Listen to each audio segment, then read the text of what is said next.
up, everybody? This is your boy, Teran Rodriguez, bringing you another edition of Set Point.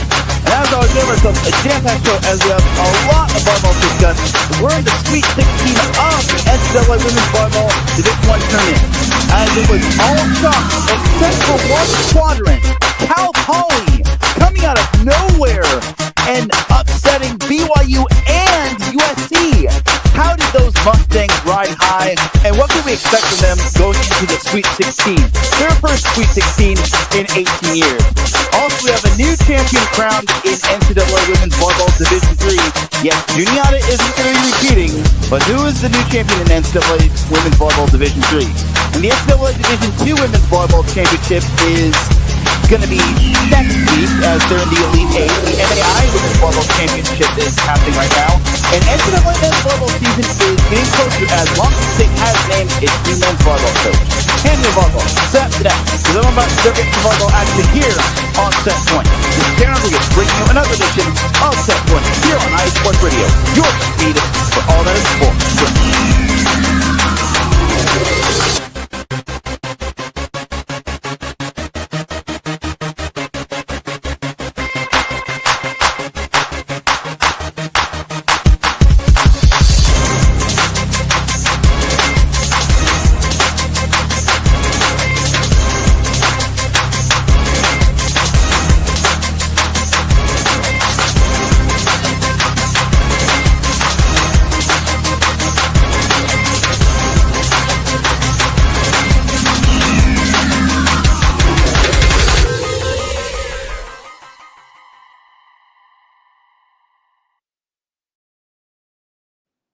And welcome one, welcome all to another edition of Set Point.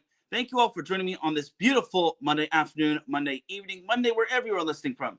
Either way, you've made it way in episode 328 of Set Point. Without any further delay, let's begin. But first and foremost, Set Point would not be where it's at without iSports Radio providing the platform to go live on YouTube, Twitch, and on X. Please do follow iSports Radio on several different social media platforms such as X, TikTok, and Instagram.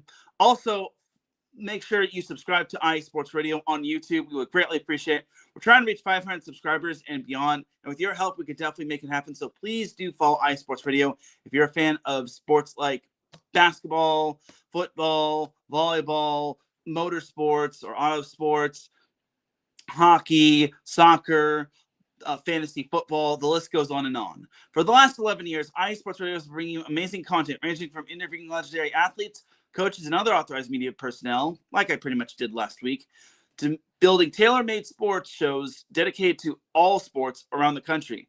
Thank you to everyone for all of your support and for making iSports Radio your direct feed for all that sports. A huge shout out to our sponsors, Planet Jerky, Premium Brisket Beef Jerky, and Vital Apparel. So without any further delay, let's get on in to what our sponsors are all about.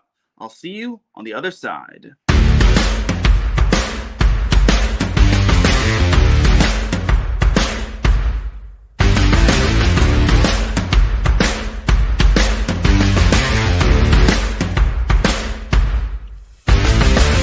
Hi, eSports Radio fans.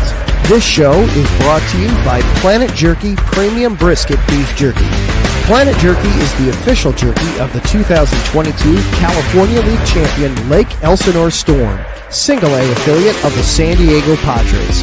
This all-brisket jerky has gluten-free options, contains no MSG, no sodium nitrate, is low in sugar, and high in protein. Go to their website at planetjerky.net and follow them on Instagram at Planet Jerky. Planet Jerky, the jerky that's on a whole other planet.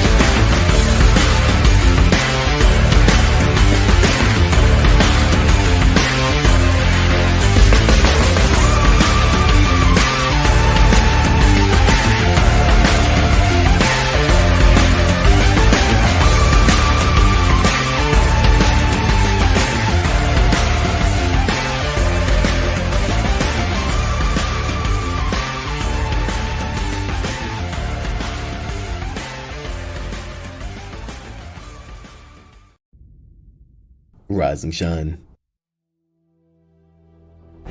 It's 4 a.m. The stars are still out. The sun is beneath the horizon, but it's time to punch in and go to work. The comfort of your warm-ups turns into the grinding out of your reps as the clinking and the clanking of the plates create a symphony of euphoria. There's no other feeling like it. Earn it, burn it, and take what's yours. IE Sports Radio has proudly partnered with Vital Apparel, a brand that not only fits great, but also promotes and donates to mental health research. Use our code IESR to get 15% off their comfortable and inspiring gym wear and help them on their amazing journey to support mental health. Go hard, take part in your iron therapy, and be strong.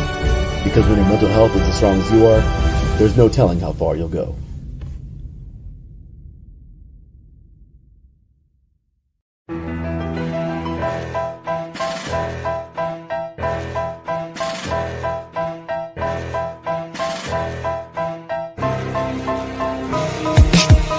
For the last 10 years, IE Sports Radio has been bringing you amazing content ranging from interviewing legendary athletes, coaches, and other authorized media personnel to building tailor-made shows dedicated to all major sports cities around the country.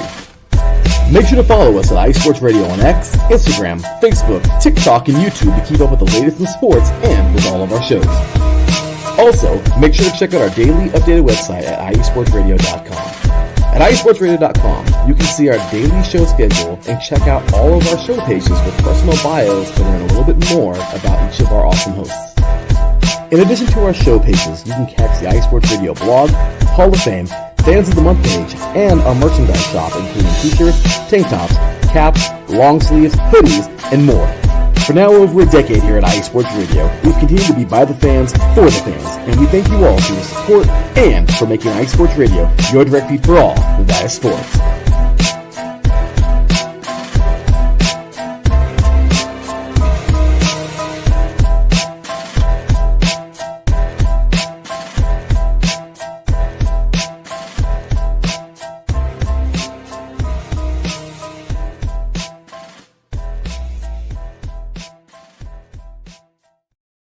That's right, everybody. Definitely check out all of our amazing sponsors and also check out all of our shows on IE Sports Radio, your direct feed for all that sports.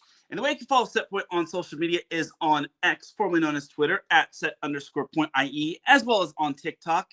I got to get back to posting on TikTok as well. Tried to get it through this weekend, but unfortunately just got caught up in other things. You can also follow me personally on X as well, at Teran Rodriguez 1. You can also follow Setpoint on Instagram as well at set_point IESR. So without any further delay, let's get on into the volleyball action. So, all right. So it's NCAA Women's Volleyball Tournament time. And man, it is live and popping. So most of the rounds were pretty much all chalk except for one round. And that was the Los Angeles quadrant, which, man, first and foremost, thank you to USC for hosting. It was absolutely amazing.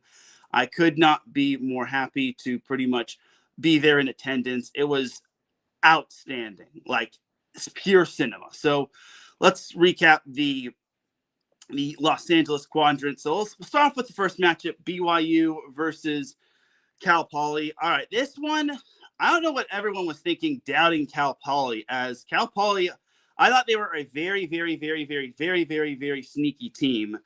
And I actually had them upsetting BYU in the first round for the most part. And first set, they looked pretty good. They wound up winning the first set 25-19.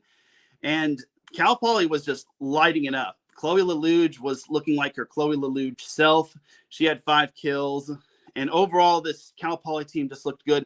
BYU wasn't playing bad. I just think that BYU just looked pretty darn, I wouldn't say they looked bad, but they were just a little bit of a step behind, especially when the set kept progressing. So Cal Poly took the first set.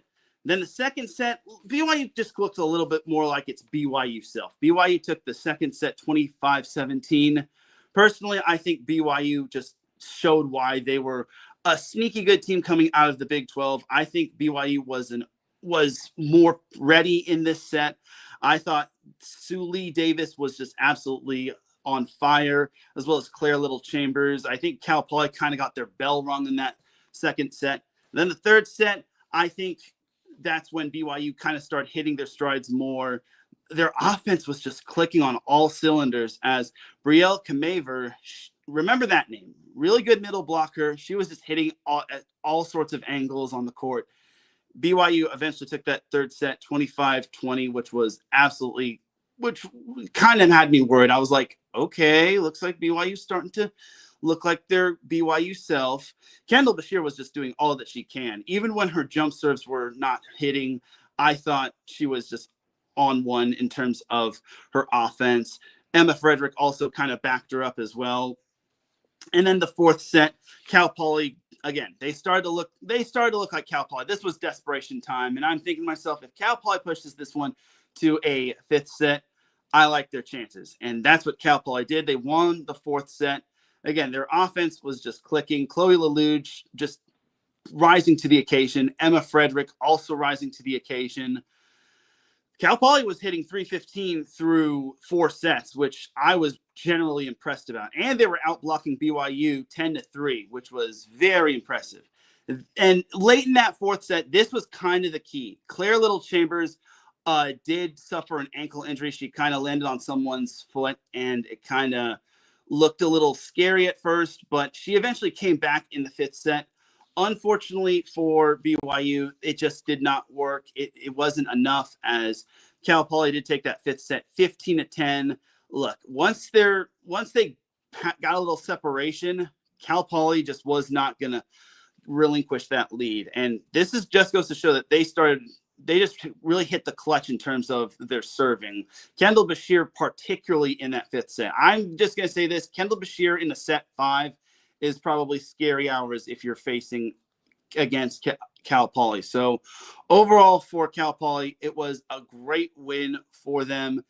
People didn't believe in them. I was maybe one of the few people that believed in Cal Poly, as Kendall Bashir led the way with 20 kills. She only had 2 hitting errors, which was pretty darn good. Emma Frederick added 15 kills. Chloe Lelouch added 11 kills. And then Annabelle Falcon chipped in 9 kills. As a team, Cal Poly hit 311. They had 12 blocks, and they outblocked them 12-5, which was pretty good. And they outdug BYU 72-65.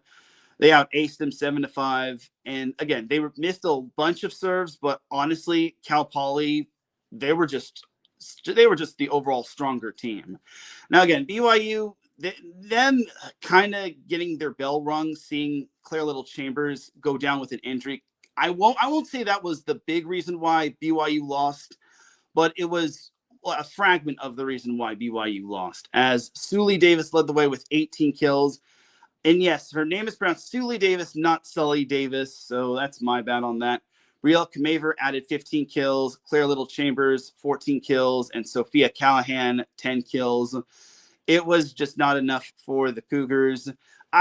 So this is the second straight year that BYU has been booted out of the first round. So I'm just going to also say that right there. I mean, it was the first 8 years with Heather Olmstead, or I think it was like 6-8 years with Heather Olmstead. They were pretty much untouchable in the first round. And then last year when they lost to Loyola Chicago, that was kind of where the dominoes just started falling down. So now it's a second straight first round exit for BYU.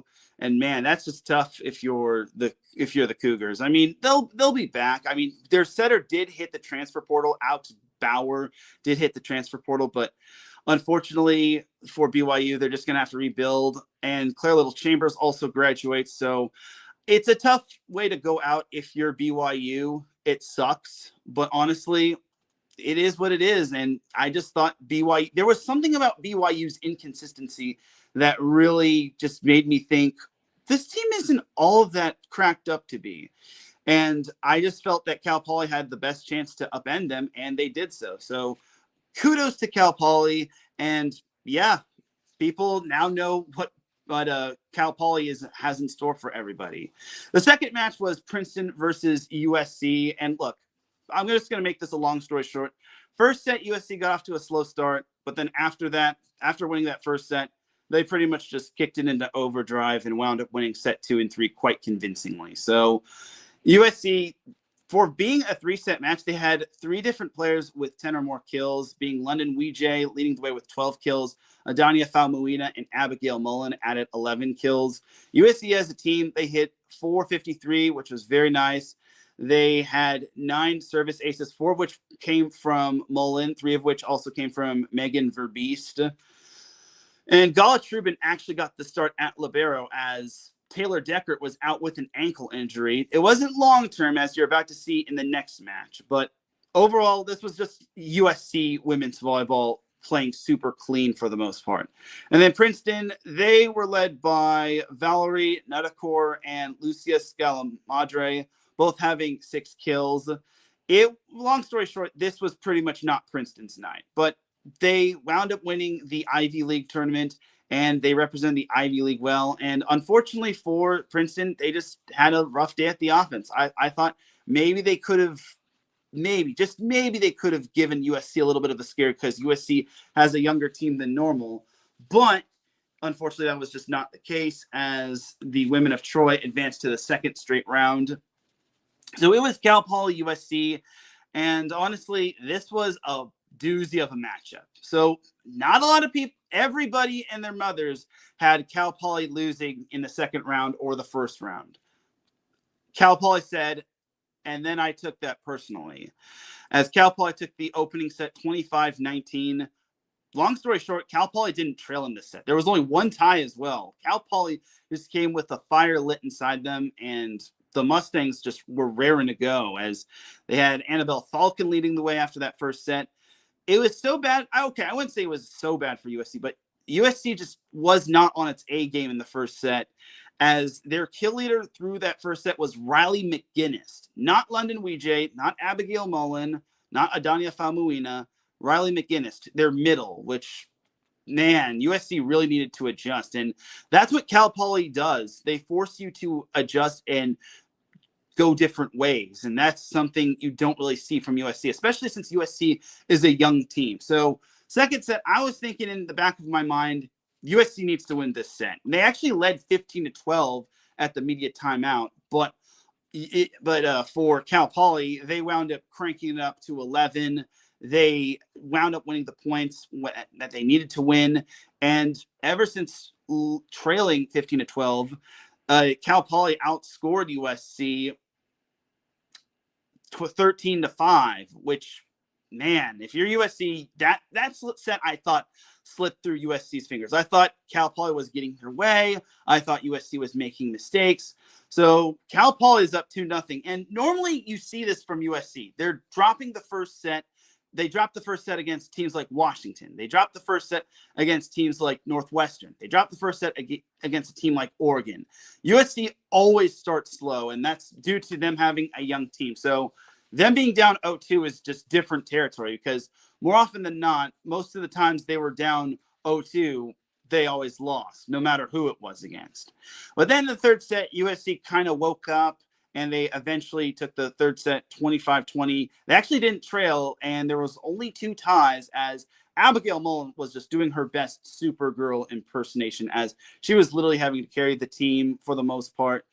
Leah Ford also stepped up. One player who I thought was a key contributor was Mia Taverdi. She had 5 kills in that set alone. 5 kills in that all-important third set. Now, Mia Taverdi is a amazing player off the bench, and I think she provides a spark. If you saw the Oregon game where USC was down the set against Oregon and they just needed a spark, Brad Keller went to Taverdi and she wound up delivering. She had 5 kills, 6 swings, no errors. Mia Taverdi was on a mission, and I'm kind of surprised that Keller didn't go with her to start with. I'm surprised he went with, I mean, that's understandable going with Leah Ford and Riley McGinnis based off of experience. But honestly, I think you go with the player that is giving you more points and that's providing a spark. And then the fourth set, it was tight early on, and then USC really started to kick it into overdrive once they crossed double digits.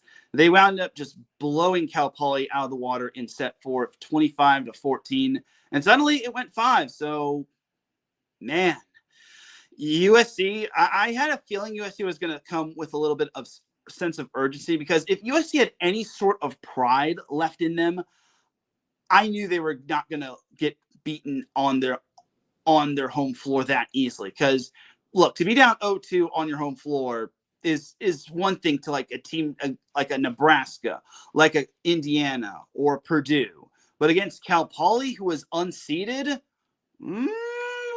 that was kind of interesting. But USC had brought it back. I was very impressed by them and their resolve. But in the third set, USC did actually lead 3-2. I'm thinking to myself, does USC have enough in the tank? No, they did not. Once Kendall Bashir stepped up to that service line, she was not missing her jump serves by any means necessary. USC was up 3-2. Eventually, it was like 8-3, and then it was like 10-4, 10-3. Like Cal Poly, once Bashir stepped to that service line, it was just game over from there. And Cal Poly was digging everything. They were preventing USC from scoring by any means. Their defense was strong. And eventually, Emmy Bullis closed off the match with a dump kill. And suddenly, Cal Poly is back in the Sweet 16 as they took the fifth set 15-17. The Mustangs were led by Emma Frederick, who had 17 kills. Kendall Bashir and Annabelle Falcon both had 12 kills. As a team, Cal Poly only hit 214. I think that was based on them starting strong and then slowing down. And then the fifth set, they just caught their second wind. They knew they wanted to be Cinderella. And I'll just say it right now, Cal Poly is the first team in this new bracket format to advance to the first unseeded team in this new bracket format to advance to the Sweet 16. So for them to be unseeded, to knock off two seeded teams, to knock off two teams ranked in the top 25 going into the postseason, and to do that, man, that was outstanding. Congratulations to Cal Poly. That's kind of the reason why I have the text bar green as opposed to like light blue. For USC, they were led by Abigail Mullen, who had 17 kills. She also chipped in 11 digs. So overall, this girl's going to be an All-American. I'm just going to call it right now. Abigail Mullen is going to be a future All-American. Book it. She has the tools in front of her. She came into the spring determined. If she could just continue to stay the course, stay healthy, and just trust Brad Keller, I think Abigail Mullen will be an All-American. London Weejay added 10 kills. Now, Weejay kind of got off to a little bit of a slow start, and for good reason. She's only 5'10", and Cal Poly is a fairly tall team, and they were pretty much diversing her kill shots. And like I said, Cal Poly was digging everything at will for USC. So for London Weejay, the fact that she had 10 kills was pretty darn good. I just think that she got off to a slow start, and then it took her a while to pick it up. And then Leah Ford added 9 kills. Mia Taverdi, she had 8 kills. I think you got to roll with her. If hopefully she stays for USC, which I'm certain she will. I just got to say this for her. I think she's a massive difference maker, and she's earned a spot in terms of the middle blocker rotation. Riley McGinnis added 6 kills. Adanya Famuina, 7 kills. USC hit 232, and they had 12.5 blocks. But the category that kind of got dominated in was the dig department. 67 digs to USC's 58. And then Cal Poly had a better service ace service error ratio, 8 service aces to 9 service errors, while USC had only 5 service aces to 15 service errors. So yeah, USC missed a lot of serves in this match. I was just cringing at the fact that they were just missing so many serves. I'm thinking, look, just because USC's women's volleyball coach is a former men's volleyball player back in his days when LMU had a program doesn't mean the women's volleyball team has to replicate the missed serves of NCAA men's volleyball. But that was only a fragment of the reason why USC lost. That was because they couldn't control Kendall Bashir's topspin serve. They just had no answer for Cal Poly's defense. I thought the Mustangs just had a masterclass altogether. And it's a crummy feeling for USC because they want to get out of the round of 16 or the round of 32, because the past 3 years, I think 2 or 3 years, they had not advanced out of the first round, not out of the second round, which, man, I get it for some years. Like last year, they were at Texas, lost to a very good Texas team. The year before, they were at Pitt, lost to Pitt. and then so on and so forth. But this year, I thought USC had a really good chance. And I'll just say it right now. I picked against Cal Poly, too. I picked USC to advance to the Sweet 16, which it sucks. But, hey, what can you do sometimes? And that's life in the big city. That's a big reason why USC has a young team. And that's another reason why I thought USC kind of struggled, because the youth and experience of facing that type of team, that aggressive team, it just shows that Cal Poly is A, the real deal. USC is a year or two away. And C, I just think that everyone who did not take Cal Poly seriously or that doesn't know of Cal Poly needs to get with the times, because Cal Poly is the real deal and they busted everyone's bracket. There are no more perfect brackets in the ESPN bracket challenge. So kudos to Cal Poly. Congratulations to them. And for USC, look, it was a tough year. It was a tough end to the season, but they shattered expectations. They were chosen to finish 5th in the Big Ten. They finished tied for 3rd, which is pretty darn impressive. And they did this with starting 3 freshmen and then 2 redshirt sophomores. And then they only had 2 seniors starting, one of which was a pin hitter. So overall for USC, I think for the women of Troy, they'll be back sooner rather than later. I imagine their next year's recruiting class is going to only get them better and closer to their end game in terms of winning national championships. Because Laylee Ostavar, Addie Cody, just to name a couple, they're going to be key difference makers, especially Ostavar. And USC set. If you saw the post-game interview that I posted, Brad Keller said you cannot miss on 2 positions in college volleyball. You can't miss on liberos, #justice for liberos, and you also can't miss on setters. USC has their setter and libero for the next 3 years, barring no circumstances whatsoever. And then they can only go up from here, because obviously you can get pin hitters and middles from the transfer portal, aka Mia Taverdi, and so on and so forth. So I think for USC, they are set for the future, barring nobody transfers out. So look, USC, it sucks, but it's only going to get better. There'll be better days ahead. And this year, they shattered a lot of expectations. They beat teams like Wisconsin on the road, Minnesota on the road. They beat Creighton pretty much way back in the season. They started 5-0 in Keller's tenure for the first time. They got their lick back against UCLA. They nearly beat Penn State, which they probably should have, but I digress. And yeah, I think, and again, the last 4 matches where USC needed to win in order to guarantee them hosting the first 2 rounds of the NCAA tournament, they wound up coming in clutch. They were able to do just that. They beat Oregon, which was a place they had not won at in over 6 years. They beat Illinois, which was also fighting for their tournament lives, albeit it was at Galen Center. And then they beat Michigan State and Michigan, which it was a chilly place. Well, even though it was indoors, but they were on the road, back east. They were away from their families during Thanksgiving. This USC team will be back. They just need a little bit more experience under their belts, and they just can't start slow against a good team like Cal Poly. So there you have it right there. That is pretty much that for the Los Angeles quadrant. I just got to say, again, thank you to USC. A set point salute to you on letting me attend as a media member. It was just darn awesome. All right, moving on to the other quadrant. So, Nebraska, let's go down from upper left all the way down to bottom right. So, Nebraska swept LIU.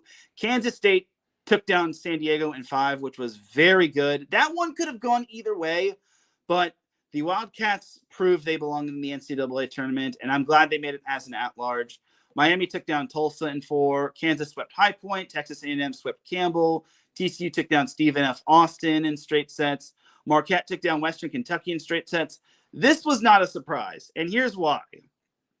Marquette being battle-tested was the biggest reason why. I thought Marquette, even though they had such a crummy showing in the Big East Conference, even though they lost in the semifinals, which is a rarity just because they're no more often than not a fixture in finishing in the top 2 in the Big East.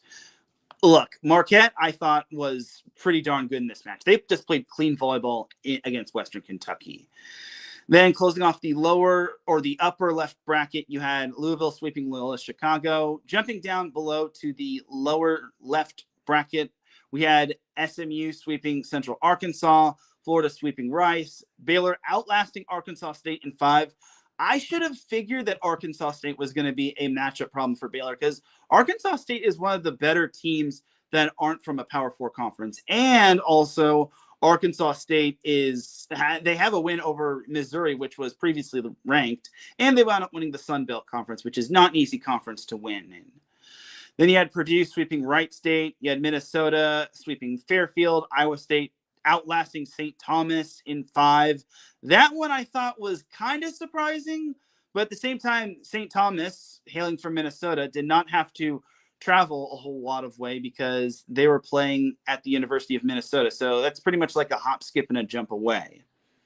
Then you had Michigan taking down Xavier in 3. Again, no surprise here. Michigan was battle tested. Even though Xavier made the Big East Conference Championship, they weren't as battle tested as Michigan. Michigan, the fact that they've had a massive turnaround is impressive, even though they did lose their last 2 matches, being to UCLA and USC. And then you had Pitt sweeping UMBC to close off the lower left bracket of the lower left portion of the bracket. To the upper right bracket, we had Texas sweeping Florida A&M, Penn State taking down South Florida in 4, Colorado sweeping American. That was the first match of the NCAA tournament, FYI. You had Indiana sweeping Toledo, Wisconsin sweeping Eastern Illinois, North Carolina taking down UTEP in 4. Now, for those that are saying this is a surprise, it's not a surprise. North Carolina was one of the better teams from the ACC. I know they were the last few in terms of the NCAA tournament, and I know everyone's basically labeling North Carolina as last few team in, a team that was coming in losing 2 out of their last 3, both of which were to Miami. But again, North Carolina was a better team than what the committee did them for. So last 4 in, never heard of it. So great job to North Carolina. Arizona took down South Dakota State in 4. Again, Arizona was another case of this team belonged in the NCAA tournament. Arizona was battle tested. I know South Dakota State lost in the Summit League tournament semifinals, and I know they had a pretty high RPI, but Arizona was battle tested, being from the Big 12. You got to remember this: if Arizona had so much pride on the line, they would not want to see. They would make the most of their NCAA tournament appearance, especially since Arizona wound up missing the NCAA tournament. They were the first few out last year. So for the Wildcats, they wound up performing really well, in my opinion. And then Stanford took down Utah Valley in 4. Everyone was getting pretty excited over Stanford losing the first set to Utah Valley. And then they said, you got to win 3 sets, not 1, 3. And that's pretty much what Stanford did. So that was the upper right portion of the bracket. Closing off the bracket altogether, you had Arizona State sweeping Coppin State, Utah State outlasting Tennessee in 5. This was another surprise. I thought Tennessee was a little bit better than that, especially since they made the SEC tournament semifinals and took a set off Kentucky. But Tennessee, man, if there's one team that I kind of thought underachieved, that was that team. I thought Tennessee actually had a shot of making it to maybe the Sweet 16, but unfortunately that was not the case. They lost to Utah State, but Utah State's a darn good team coming out of the Mountain West. Then Northern Iowa reverse swept Utah. That was a good win right there. I was generally impressed by Northern Iowa showing resolve against the Utes. And unfortunately for Utah, that was actually the last match for Beth Lanier, as she announced yesterday that she was going to be retiring from coaching. So a lot of coaching legends calling it a career, which makes me sad and it makes me unhappy not meeting Beth Lanier in person. But she coached for 36 years. Absolutely amazing, illustrious career from Beth.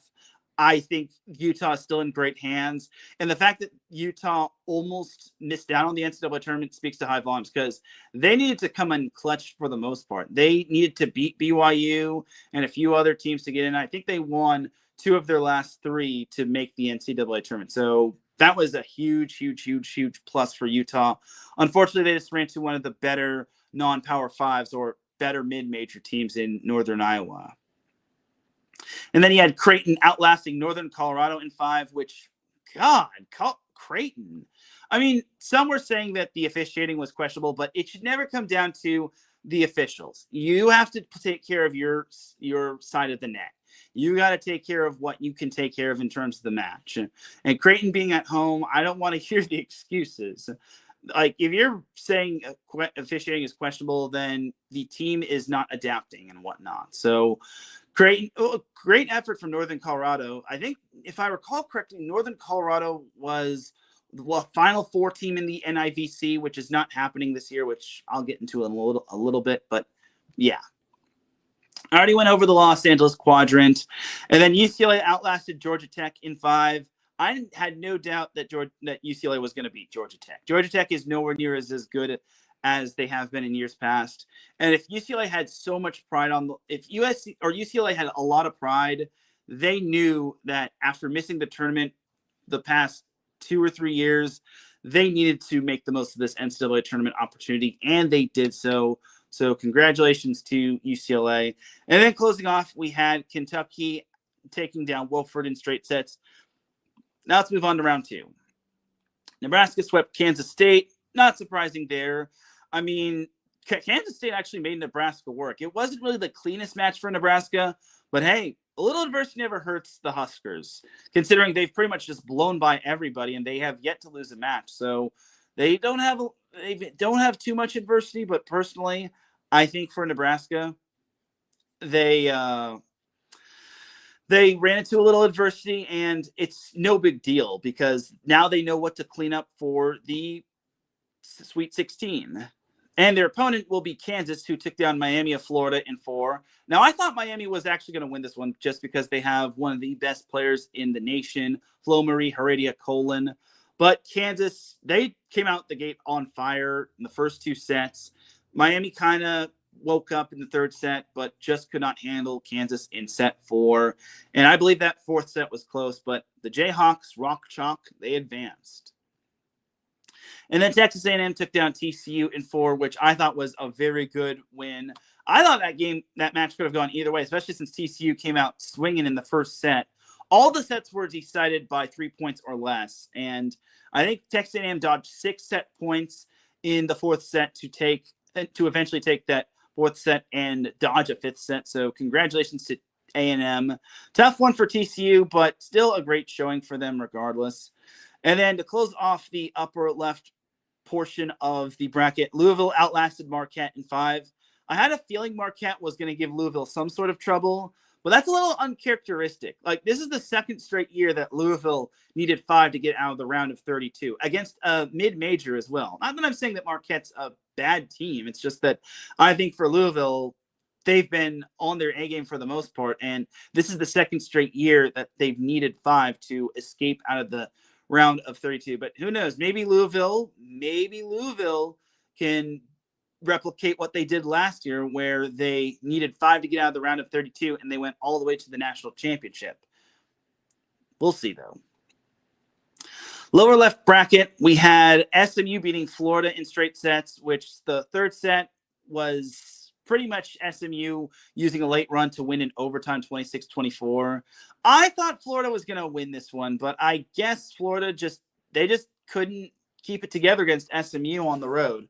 And this is SMU's first ever Sweet 16 appearance. So kudos to Sam Erger, I think her name is. Kudos to SMU and to Coach Sam. That's a massive win right there. And then Purdue took down Baylor in 4. Not surprising there, just because Purdue, they have shattered expectations. And the fact that Baylor needed 5 to beat Arkansas State, even though Arkansas State is good, kind of shows me that Baylor has some inconsistencies, and Purdue kind of exploited some of those. Even though Baylor did force a 4th set by the hair on their chinny chin chins, I just thought that Purdue was just a whole lot more cleaner. And then Minnesota swept Iowa State. Kind of surprising that it was decided in 3, but this Minnesota team has defied the odds and then some. And then they'll face Pitt, which swept Michigan. Again, Michigan, massive turnaround from last year, but against a very good team like Pitt, they weren't going to get out of that round unless they played some of their best volleyball. Upper right bracket, you had Texas. I would say, I hate to use this term, but BTA, Penn State, look, Texas was pretty much dominant, plain and simple. Even though Penn State was the reigning national champs, I just thought Texas was just it felt like Texas was the reigning national champs. And this was just a pretty much nightmarish year for Penn State. Like, man, with all that happened with Penn State, with the whole Izzy Stark thing and so on and so forth, and losing to a bunch of teams that they probably should have beaten, and almost losing to the Ohio State, which was the bottom dweller of the Big Ten. So, man, that was brutal for Penn State. But Texas advances. They'll face Indiana, which swept Colorado. Not too surprising. I mean, Indiana is a very talented team. They've really turned it around quite nicely. And Indiana is in the Sweet 16 for the first time since God knows when. And then Wisconsin swept North Carolina. And then Stanford took down Arizona in 4. For North Carolina, they were in for a tough match. But the fact that they got to round 2 is pretty darn impressive. And they should be happy about this season. And they just got to build off for next year. And then for Arizona, the same thing can be said for them. Just because they missed the NCAA tournament, they were their first few out, and then they wound up making the tournament and winning a postseason game. So Arizona went from NIVC champions to making it into the NCAA tournament to winning an NCAA tournament match to pretty much having a successful season and proving to everybody that they do belong in the NCAA tournament. And then the lower right bracket, we had Arizona State taking down Utah State in 4, Creighton beating Northern Iowa in 4. I already mentioned Cal Poly beat USC in 5, and then Kentucky beat UCLA in 4. So, again, all chalk except for Cal Poly. Cal Poly is the only unseeded team remaining in the NCAA tournament, which is quite astounding if you ask me. But everything else is pretty much all chalk through the round of 30 or through the round of 32. So now we're in the Sweet 16 or round 3. So that'll pretty much do it. We'll pump the brakes on the Division I portion and circle the wagons back in a little bit. So first and foremost, we got to give a huge congratulations to Wisconsin Oshkosh, which wound up winning the NCAA Division III championship. They wound up taking down Laverne in straight sets. And the crazy thing about Wisconsin Oshkosh is that they did not drop one set all tournament. They pretty much blew by through everybody, which is just unheard of. I've never seen that, if you ask me. I haven't seen anything that dominant since maybe Stanford's run in 2019. So Wisconsin Oshkosh, congratulations. Look, I'm a California guy. I wanted Laverne to win, but Wisconsin Oshkosh just blowing by everybody was just really darn impressive, if you ask me. So I got a lot of respect for Wisconsin Oshkosh. The defense that they played, looking back on the match, was just outstanding. It was just breathtaking. Wisconsin Oshkosh, congratulations on being named national champion. So there you have it for NCAA Division III women's volleyball. I know I didn't really cover it all that much, which is my bad, but it is what it is. I don't want this show to be too long just because it's already an hour plus as is. So moving on to the NAI Women's Volleyball Championship. That's actually happening right here and now, and it's actually a final result. So Northwestern of Iowa and Indiana Wesleyan were clashing for the championship before the show went on, and in the end, Northwestern wound up beating I think it's still going on. So, whoops. So, anyway, but yeah, both these teams were clashing with one another. So, but looking back at it, Northwestern did sweep Concordia of Nebraska. So you had that right there. And yeah, it was, those two are playing in the national championship, which is pretty nice if you ask me. And I'm glad I have the time to pretty much talk about that. And the match started, and it's still going on right now. I mean, I'm looking at the live stats, but it looks like Indiana Wesleyan is up 2-1 on Northwestern of Iowa. So yeah, just to reiterate, Northwestern of Iowa beat Concordia of Nebraska in straight sets yesterday in the semifinals. And also in the other semifinal, we had Indiana Wiseland outlasting Eastern Oregon in 5, which was pretty cool if you ask me.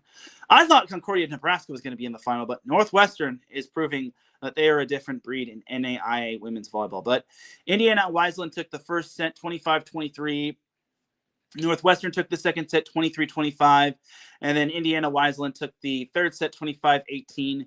Indiana Wiseland actually leads 10-7 in the fourth set. So if they win that set, they are national champions, which is pretty cool if you ask me. So we'll circle the wagons back to that in a little bit, but while that match is going on, let's jump on into Division II. 64 teams were in this tournament, but only 8 remain. So those 8 teams are as follows. You're probably seeing them on screen. You've got Tampa versus Ferris State, MSU Denver taking on Wingate, Concordia St. Paul taking on Gannon, not Ganondorf, Gannon, and then, or not Rich Gannon, Gannon, and then Point Loma taking on Bentley in the other quarterfinal. So this was pretty much reseeded. Tampa is still the number 1 overall seed. This Tampa team, I know Tampa is always good in NCAA women's volleyball Division II, but this Tampa team, I think, is on a whole other level. They took down Barry, and Barry had a 6'11" player, which was just unheard of. But this Tampa team is built different when it comes to NCAA women's volleyball Division II. This Tampa team, I think, is the biggest reason why I think this team, Tampa Bay, should be called Tampa Towns, Tampa Town Championship City. But I digress. Do you want to know how good Tampa is? They are undefeated. Just like Nebraska in Division I, Tampa is undefeated at 31-0. They went a perfect 20-0 in conference play, which is just unheard of. And again, they beat really good teams like Barry, and Barry has a 6'11" player on their team, which I thought was pretty darn awesome. I kept hearing about it from the 900 Square Feet volleyball newsletter from Lee Feinswang. He does a great job with that, by the way. I got to give him his flowers. So anyway, this Tampa team, I wouldn't be surprised if Tampa wound up winning the whole thing, but that's why you got to play the game. So you got to remember what Texas, I forget what their team name is. I think it's like Texas A&M Christian or Texas Christian or something of that sort. I remember it was a team from Texas. I think it was like Western Texas. But either way, I do remember a Texas team going the distance. West Texas A&M, that's the team.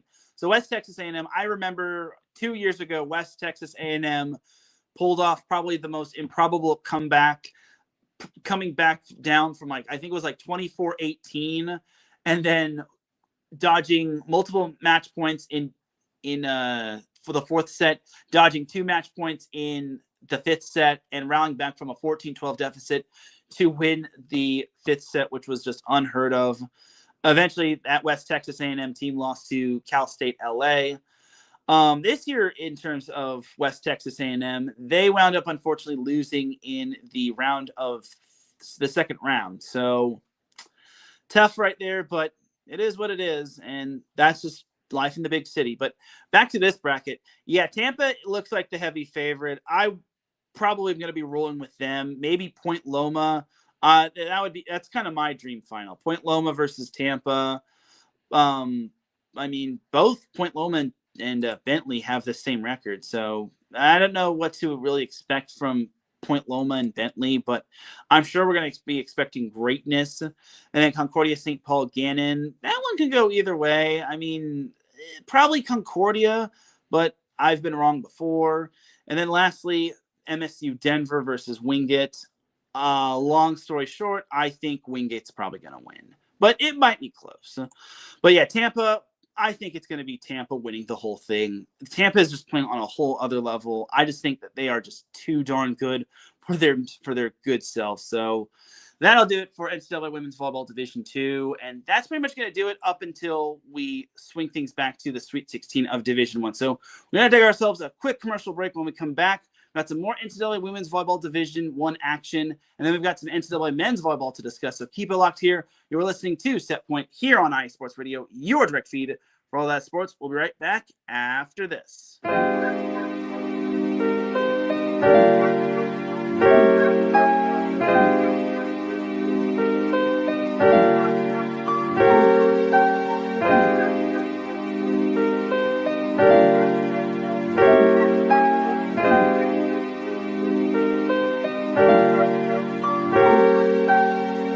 ladies and gentlemen. My name is Davidson.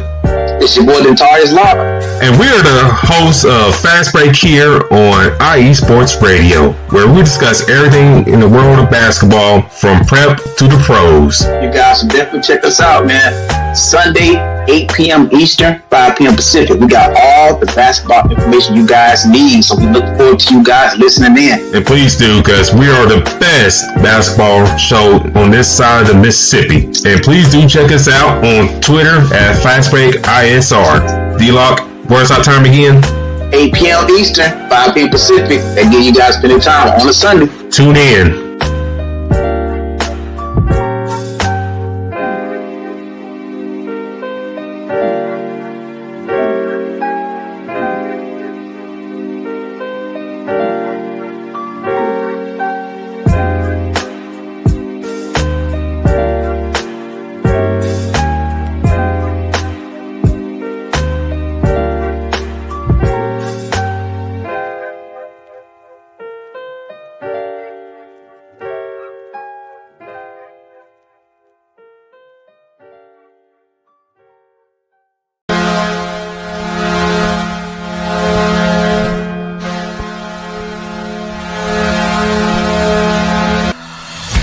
Hockey fans, I'm Adam Kernick.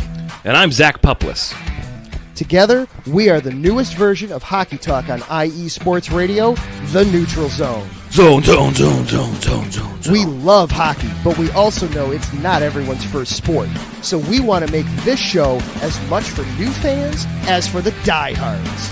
Whether you can name all the Swedes on the 08 Red Wings Stanley Cup team, or if you can't tell if Varlamov is a goalie or the latest trendy vodka, we're here to help. With facts, figures, and outrageous fans, we bring you all the hard-hitting hockey news you can handle, while still keeping it fun and on the rails. Well, mostly. So tune in every week as we go around the hockey world, from college to Canada, the minors and the majors, and everywhere in between. So bring your cellies. And your one-timers. You wicked wristas. And be sure to protect your five-hole. Catch the Neutral Zone every week on IE Sports Radio, your direct feed for all that is sports. We promise not to pick on the Arizona Coyotes every episode.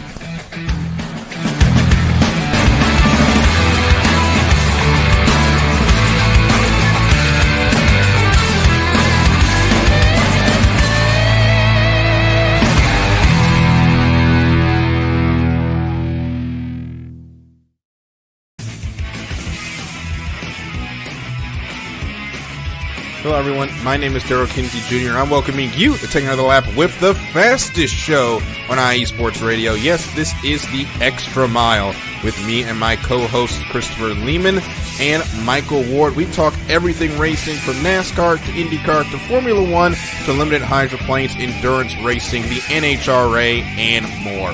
So come join us for an hour of great racing talk and a lot of fun as well on the Extra Mile, Thursdays at 8 p.m. only on IE Sports Radio, your direct feed for all that is sports.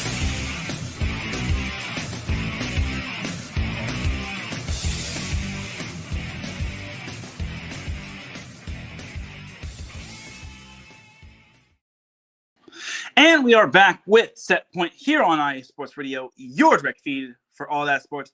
Definitely check out all of our amazing shows. And that last show, Extra Mile, it's actually not going to be the Extra Mile anymore. It's going to be known to Apex to Asphalt, which I think is a pretty cool name if you ask me. But just want to kind of basically give you that little heads up. So in case you're wondering, well, where's the Extra Mile? Well, it's now going to be known as Apex to Asphalt. So there you have it right there. And let's actually change the color back to the standard light blue just because, well, for starters, you know what? Screw it. Let's just keep it as green. So we'll keep it green in honor of Cal Poly just because what they did was absolutely amazing. So Moving on.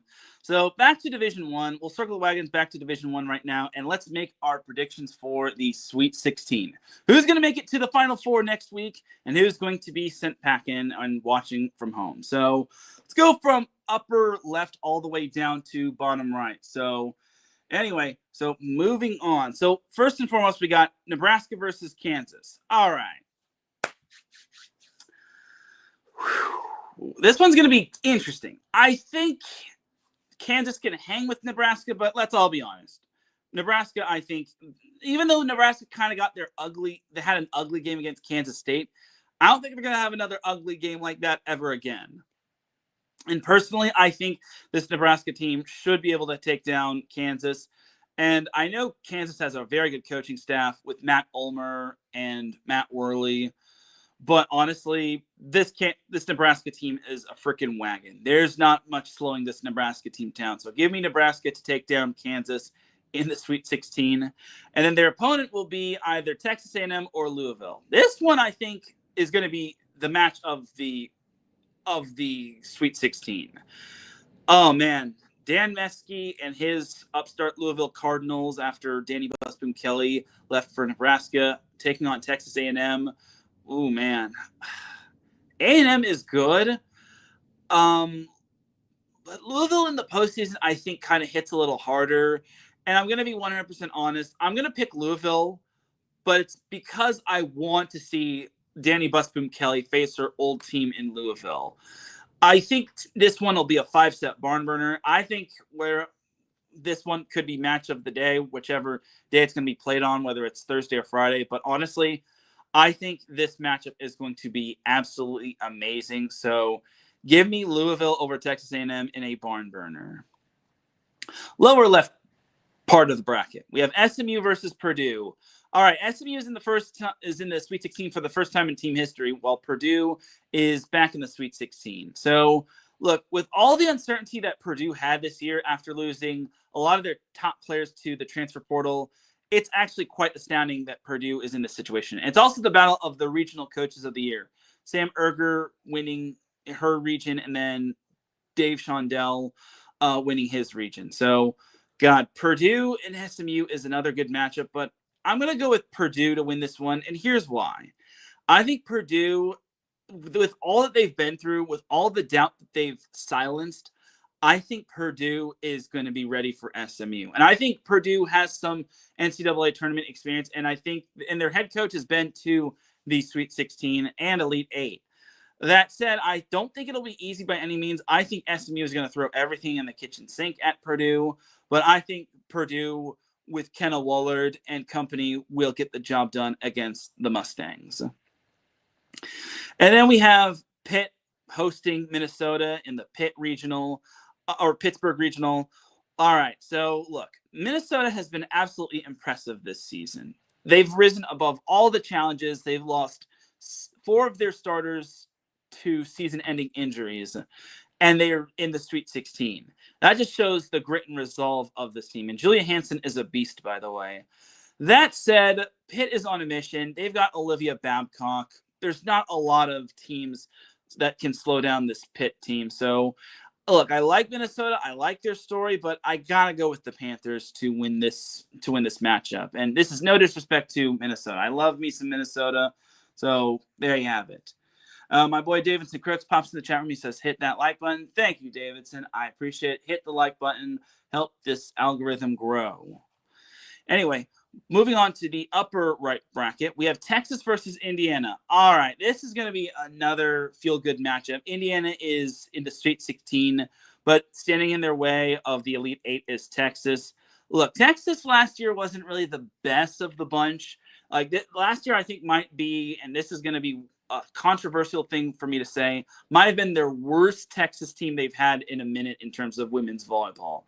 That said, Texas this year is a whole lot better. I think Jarrett Elliott's squad is just on a whole other level. Their young players are just playing just fantastic. And obviously you have Tori Stafford just playing on a whole other level. So give me Texas to take down Indiana. Again, Steve Aird's team has been absolutely impressive, but I just think this is kind of where the buck stops if you're the Hoosiers. It still was a great run, but I think the Longhorns get the win. And then you have Wisconsin versus Stanford in the other portion of the Tech Austin Regional. All right, this one I think is another really good matchup. I think between Texas A&M Louisville and Wisconsin Stafford, this one is going to be like the second best. Here's my thing. Wisconsin has a lot of experience for the most part. I mean, with Charlie Furbringer, I think this team definitely has a lot of flow and momentum offensively, but Stanford's good. Aaliyah Rubin has been on a whole other level. Julia Blashoff has been excellent. Spencer Etzler has been absolutely nails at the libero position. And then Erica Sayer at middle has also been good. This one can go either way, but I'm going to pick Wisconsin. And here's why. I think Stanford has kind of showed me that they are indeed a good team, even though they are starting they only have 2 seniors on the floor and they only have 2 seniors on the team. It's a whole younger team. And that's kind of the reason why I kind of frown upon Wisconsin, or I kind of frown upon Stanford against Wisconsin. But I just think Wisconsin, they've got Mimi Collier. They've got Carter Booth. They've got a lot of firepower. They got Grace Egan, that's her name. They got a lot of firepower. And Charlie Furbringer just makes that offense so amazing. So if Wisconsin didn't have Charlie Furbringer playing, I think it would have been a whole different story. But I'm going to go with Wisconsin over Stanford. I think Wisconsin is just going to bring it, and Kelly Sheffield is going to prove that his team is an Elite 8 team. And then finally, for the lower right portion of the bracket, we've got Arizona State versus Creighton. This one's another good matchup. I mean, Arizona State is hungry for an Elite 8 appearance, while Creighton is trying to make it to its second straight Elite 8 appearance. Here's my thing for Creighton. Ava Martin has been on a tear, but you also got to remember that Arizona State has also looked really good. They wound up winning the Big 12. I don't even think they were chosen to finish first in the Big 12. This Arizona State team has shattered expectations and then some. I mean, Creighton isn't the Creighton from last year when they had Nora Sis and Kendra Waite, but I still think Creighton is just a little better than Arizona State. I think Creighton will go as far as Ava Martin takes them, and Arizona State will take them as far as Noemi Glover takes them. But in the end, I think Creighton pulls off the win. It's going to be close, though. I would not be surprised if that match went 5. I think that Creighton is a good team. I think Arizona State is a great team. I just think Creighton, even with a first-year head coach in Brian Rosen, I think they're gonna get the job done and book another trip to the Elite 8. And then we have the last matchup, and oh man, I'm dreading this matchup. Kentucky taking on Cal Poly, or hosting Cal Poly. All right, Cal Poly is kind of the Cinderella of this whole thing. They're Cinderella. They're the only unranked, unseeded team to make it into the Sweet 16, which I think is absolutely incredible. I think they are one of 2 mid-majors that remains in the tournament, and I think that is correct because it's Creighton and Cal Poly. So, look, Cal Poly, they could do whatever they want. They are playing with house money here. They're on the road. They are proving to everybody that they belong in the NCAA tournament. Nobody picked them to go farther than round 2. I would be surprised if Cal Poly got demolished. I think Cal Poly is going to give everything they can handle against Kentucky.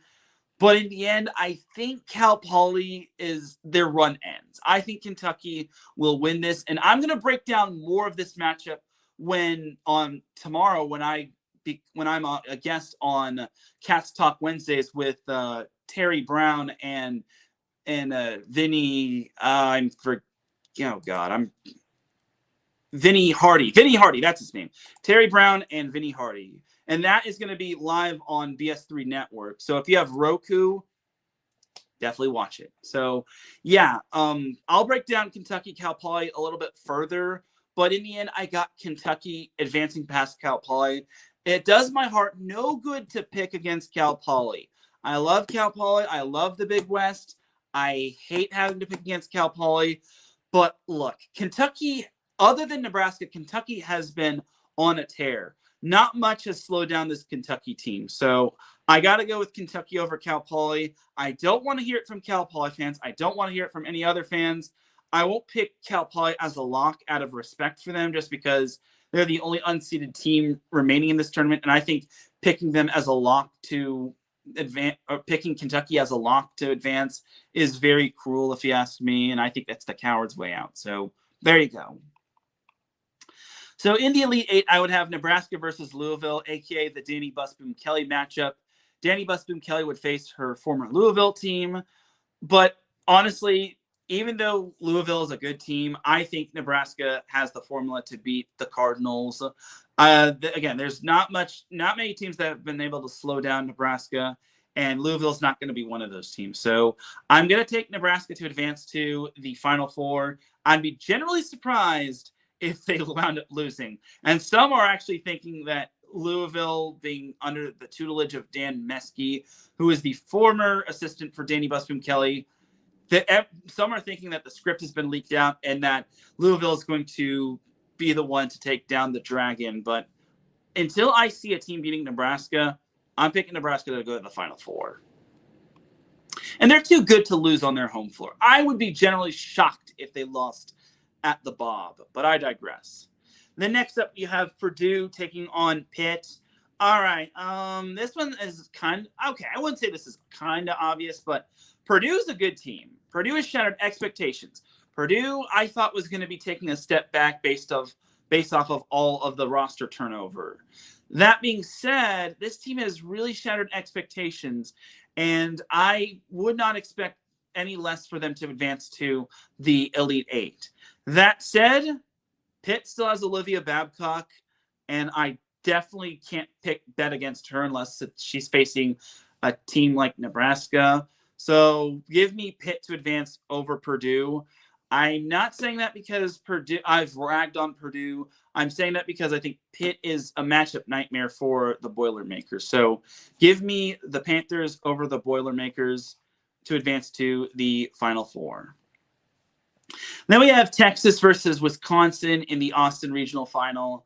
All right, this one I think is going to be fun. I think Texas-Wisconsin is going to be pure cinema. I think no matter who Texas draws between Stanford and Wisconsin, I think it's going to be cinema regardless. That being said, this Texas team is rejuvenated. This team is revitalized. I would not be surprised if Texas wound up advancing to the Final Four. I would not be surprised if Wisconsin or Stanford, whichever team wins that matchup, gives Texas a hard time. Because you got to remember, Stanford nearly beat Texas, but I think Texas advances to the Final Four.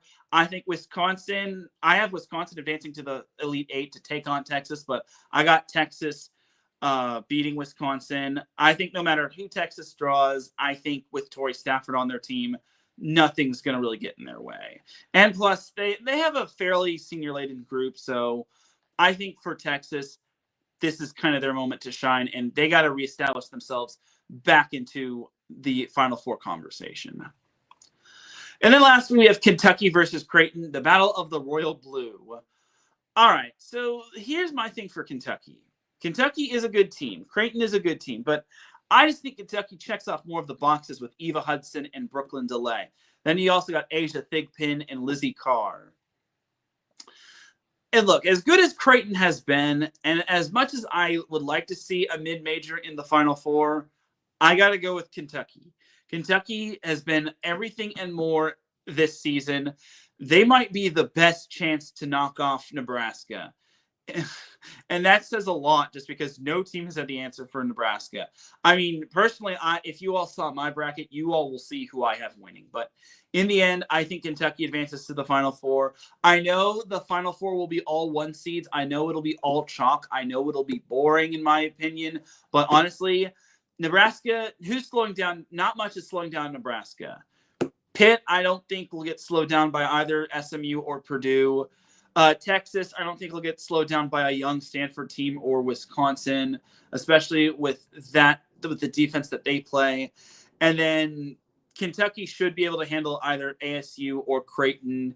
I mean, personally, I think Creighton advances, but you never know with the Sun Devils. So I think that's my final four. All the 1 seeds advance: Nebraska, Pitt, Texas, and Kentucky. All right, that is my predictions right there. Let me know who you all think is going to be advancing to the Final Four. I mean, personally, that's just my opinion. And sometimes I'm often wrong, but I doubt it.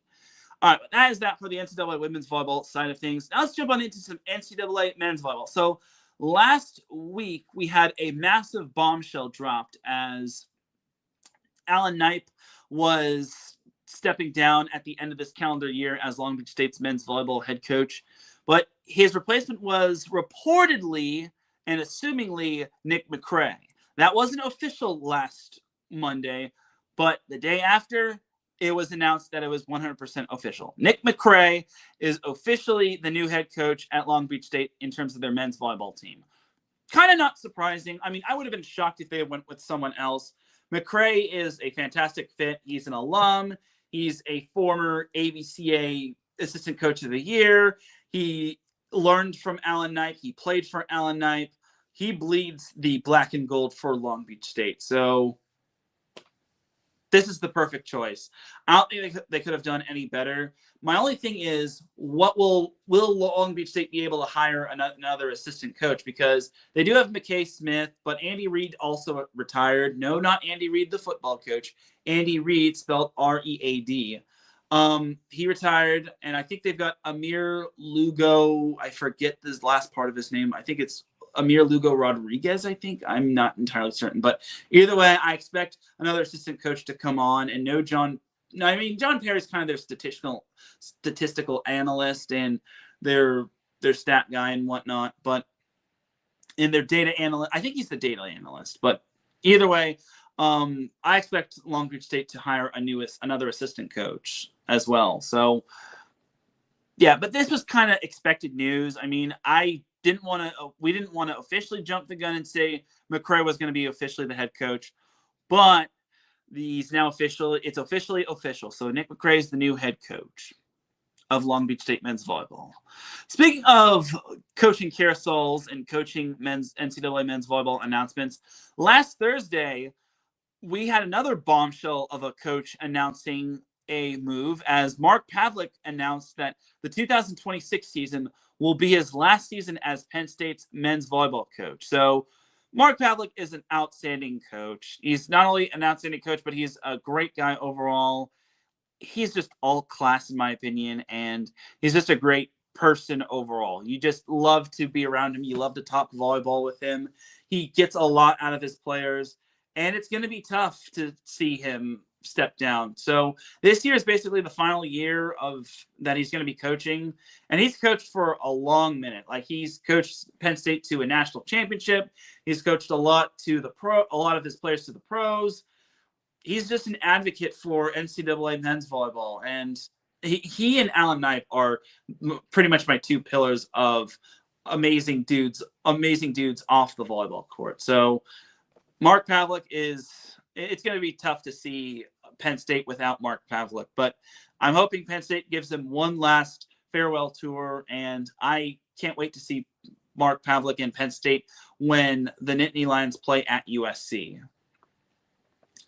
So there's that bit of news right there, and you kind of got to wonder who's going to be his replacement. Like, maybe it's going to be it's probably going to be like Long Beach State, where it's going to be one of their assistants, but Penn State and its men's volleyball coaches, they definitely have a lot of choice in terms of their roster, in terms of their coaching staff. I think that they've got a lot of good options to replace Alan, or to replace Mark Pavlik. I think it's going to be tough to replace Mark Pavlik at the end of the season. It'll be really weird to not see Mark Pavlik after this season, but Pav is just all class. I mean, you've got Ryan, aka Rock Perot, who I think can definitely be a good replacement as head coach. You've also got Colin McMillan, who's the associate head coach, Pat Shawarin, who is the assistant head coach. I think it'll probably be Ryan Perot, just because he was the former Purdue Fort Wayne men's volleyball coach, and he took that team to pretty much good heights for the most part. So Yeah, I'd put my money on The Rock, aka Ryan Perot. All right, but that's that little bit of news right there. So you have that right there, and then let's jump on into some more NCAA men's volleyball news. So it is officially official. The MPSF, the first ever MPSF men's volleyball media day, is slated for Monday, December 15th. Let me just fix that real quick. Monday, December 15th at the Costa Mesa Marriott in Costa Mesa, California. And boom. Yeah, December 15th at Costa Mesa Marriott in Costa Mesa, California. The official start time is at 9:30 a.m. and it'll go to 3 p.m. Pacific time. It'll also be televised on Big Ten Plus. But for your boy, I'm going to be in attendance, no doubt about it. I am going to be bringing my A game. I'm going to be doing some off-the-side interviews with these coaches and players. It's going to be electric. I got to get me some content so I could post on my TikTok, so I could post on my X and my Instagram and get my name up. So there you have it right there. So it's going to be fun. So look, I am absolutely stoked for this. I'm glad it's pretty much in close distance and it's not like in Los Angeles or in Provo, Utah or Northern California. No offense to those locations, but honestly, I'm happy that it's going to be in Costa Mesa just because it's not too much of a drive for me. And this was released courtesy of the MPSF, Darren Preston. So here's the lineup in terms of the whole media day. So first on the podium will be the MPSF Commissioner, Fody Mellis. Then the first teams to be on the podium from 9:40 to 10 a.m., Vanguard with Brian Rofer and Logan Freeman. And then after that is William Jessup with their head coach, Kyle Steele, and Colin Marks, along with CJ Osahan. And then afterward, it's UC Merced with Chris Carter, and then Caleb Cole and Mason Stokes. After that, it's Pepperdine with Jonathan Winder and Jacob Riley. Then it's USC with Jeff Nygaard and Dylan Klein. And then it's lunchtime after USC is on the podium. And then it's an hour lunch. So it's 11 a.m. all the way to 12:45 p.m. So nice little hour lunch in the middle. And then resuming at 1 p.m. Pacific time, all the way to 1:20 is Stanford's John Costi, the head coach, and Teran Rodriguez, the athlete. And then after that is UCLA's John Hawks, the head coach, along with Andrew Rowan, Zach Rama, and Sean Kelly. And then after that is BYU's Sean Olmstead. And then you got Trent Moser, Jackson Fife, and Tyler Herget. And then after BYU is Menlo with their head coach, Ali Kachohu, and their athlete, Josh Friedman. I think I know him. I'll have to confirm if it's actually the same Josh Friedman. But anyway, then closing off the MPSF Media Day is Concordia's John Girton as head coach and Connor O'Rourke. So that's pretty much the lineup right there. Media people, NCAA men's volleyball media people, we got to unite. We got to go down to this event. I'm going to be there, no doubt about it. If you can only make it through Zoom, go to Zoom. Reach out to Darren Preston. I'm going to be there, and I am going to be filming interviews off to the side. So I'm excited for this, and I'm excited for more big things for Set Point just because I'm trying to go to these events, trying to get my content, trying to get the views up, and trying to represent IE Sports Radio as well. So there you have it. And with that, there's one more thing I got to go over, and then I'll let you all go. So USC did release its men's volleyball schedule, and you're probably wondering, well, so have the other teams, Teran. Why does that matter? Sorry. The reason being is because USC released their schedule, and on that schedule is them playing 2 matches at the Honda Center, which means they are the last team to be in the NIL tournament. So the NIL tournament is going to consist of UCLA, USC, Long Beach State, and Hawaii. So that's 2 MPSF teams and 2 Big West Conference teams, kind of like the Final Four from the National Collegiate Men's Volleyball Tournament. So, man, that's going to be a fun little tournament right there. I think Long Beach State, I speculate, will be the 1 seed, and then maybe USC will be the 2 seed of the tournament, and then the 3 seed will be Hawaii, and then the 2 seed will be UCLA. That's how I'm projecting it to be. Maybe it'll be vice versa. I don't think it's going to be the Big West Conference teams facing one another in the first round, or maybe it will. Who knows? But man, that NIL tournament is going to be electric. UCLA is the finalist from last year's National Collegiate Men's Volleyball Tournament. Long Beach State and Hawaii. Hawaii was the quarterfinal or the semifinalist. Long Beach State's the reigning national champion, and USC is a good fit for them for this tournament, just because they return a good amount of their team. I think their team is promising. They've got players like Dylan Klein returning, and then Caleb Blanchett, Sterling Foley, Parker Tompkinson, and so on and so forth. This team is going to look really good, and I think they're the perfect fit for the NIL tournament. I think they are a very promising team.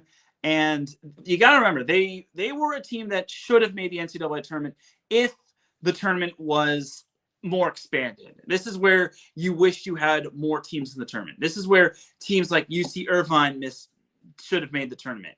USC should have made the tournament. And some other teams like maybe Ohio State or McKendree or so on and so forth. But I digress in that regard. I'm just excited to see USC this season. USC's got an interesting schedule. I want to say that their first true test isn't going to be until they face CSUN. The first part of the schedule, I think, is going to be an interesting part. I think they should go through it for the most part, but I think Princeton could also be a challenge just because Princeton loves to go out west to start the season. So we'll have to wait and see what happens with USC this year, but I think it's another promising season for the Trojans. I think they could definitely challenge the likes of Pepperdine and UCLA in the MPSF. They're not going to be traveling too much, as I think their only road trip out of the state of California is going to be when they play at BYU, which I think is going to be pretty cool if you ask me. But USC will be traveling the least amount of miles of all the NCAA men's volleyball teams this season. So I also got to make note, speaking of the NCAA men's volleyball season, we're only a month away, maybe even less than a month away from the 2026 NCAA men's volleyball season.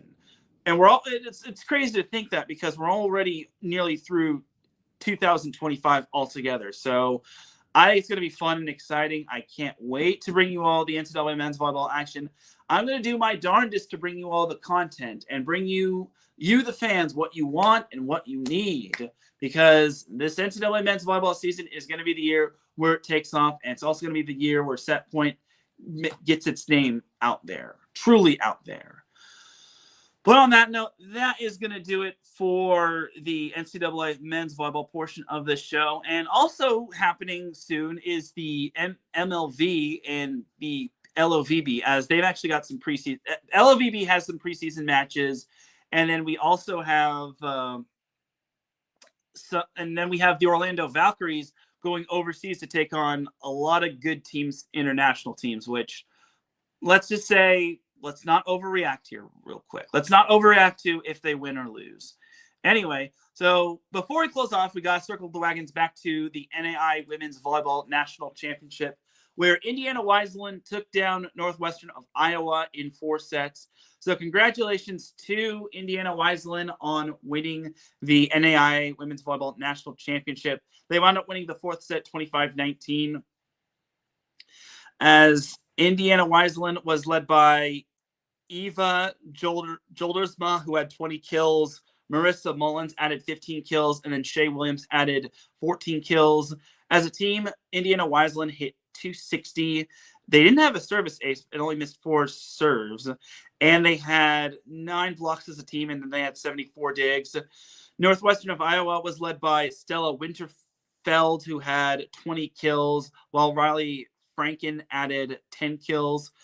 Northwestern hit 195. They did have 6 service aces to only 5 service errors, and they did have 79 digs, and they also had 9 blocks as a team. So even though Northwestern didn't really have, they really had most of the other stats on lock, they just didn't really have the hitting percentage on lock. So congratulations to Indiana Wesleyan on winning the national championship. Great job to them, and kudos to Northwestern for making it far all the way to the national championship. So just like that, NCAA women's volleyball women's volleyball season as a whole is starting to wind down really quick. I know I didn't really touch upon NAIA women's volleyball a whole lot, but again, we're almost 90 minutes into the show, so I don't want the show to go too long. But that's going to do it for this week's episode of Set Point. Enjoy all the volleyball action. Thank you all for tuning in. I really do appreciate you. If you listen live, I appreciate you. If you listen on a playback, I appreciate you. If you listen at work, I appreciate you. If you listen at any time, any place, anywhere, I appreciate you in a lot. I'll be back next week, and keep an eye out for some more content. One last thing. I do got to show some of my photos here in terms of the NCAA women's volleyball tournament. So here was one of the Cal Poly teams. Here was the Cal Poly team after the match, and here was another on the court. So you had that right there. I had to get a picture of them. And then here was the BYU team after their post-game press conference. Definitely check out that post-game press conference. I know I kind of got the photo at the last second. So in case you're wondering why Heather Olmstead isn't smiling all that much, well, I kind of